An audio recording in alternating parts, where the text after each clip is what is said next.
Now we are going to learn the fourth theory called quantum theory of light. Okay. So this is the existing theory now. With the help of this quantum theory, we were able to explain all the phenomena of light. This one was proposed by Max Planck in 1900. Here, by using this Max Planck's quantum theory, Albert Einstein, he explained the phenomena called photoelectric effect in 1905. Make a note. Albert Einstein, he explained photoelectric effect only with the help of the quantum theory of light. Later we are going to learn about photoelectric effect in dual nature of light. Is it clear? In chapter number 8. Okay, in chapter 8 we are going to learn about photoelectric effect.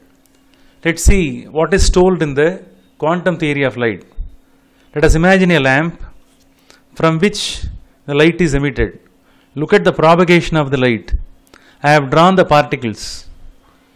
Are you clear? Previously in Newton's corpuscular theory, we learned that the light travels in the form of corpuscles. Here also I have drawn the particles. But now these particles, they should not be called as corpuscles. These particles, they are named as quantas. What is this? Quantas. These particles are called as quantas.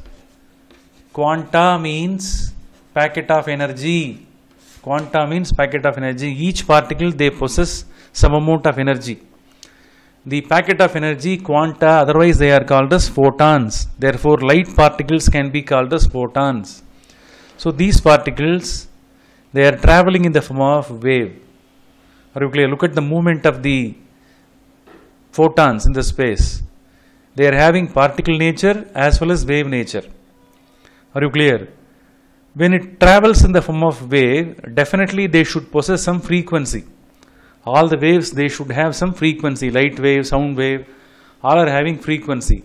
You know what is frequency? Frequency means number of vibrations per second is called as, what is this? Frequency. If any particle, when they are vibrating, is it clear? If they make some vibrations, you have to count how many number of vibrations are made by the particle in a second. Such calculation is called frequency. So here, these photons, they are having their own vibration. So therefrom we are able to calculate the frequency. Are you clear? So here just I have drawn a single passage of the photon in this direction. In all direction, all around the lamp, that light travels in the form of photon and they are traveling in the form of wave. So here it is comprising this quantum theory, that is comprising both wave nature as well as particle nature. So they have introduced a new concept called the dual nature of the light. Dual means two. Light is possessing dual nature means that light, it is possessing particle nature as well as wave nature. When it is in the form of particle nature, it is able to interact with the matter. It is able to collide on matter. Thus, because of that, so many effects may be created. Are you clear? So whenever certain things are required, certain things to be explained, by that time we can make use of the particle nature of light. To explain certain concepts, we can make use of the wave nature also. That's why both are required. Therefore, light is said to be having which one? Dual nature. Here, since it is possessing frequency, definitely it should have some energy. So light, it is nothing but that particle, it possesses some energy. How to calculate the energy of the photon? By knowing the value of the frequency of the photon, we are able to calculate the energy of the photon. Here Max Planck, he has given a formula that E is equal to h nu. Here h is called Planck's constant. The value of the Planck's constant is 6.625 into 10 to the power of minus 34 joule second. This Planck's constant must be known to you and it must be by hearted. In so many problems, Planck's constant value won't be given. You have to by heart the value. So know the value of h. Its unit is joule second. Are you clear? So here, to calculate the energy of the photon, which two must be multiplied? Planck constant must be multiplied with frequency of the photon.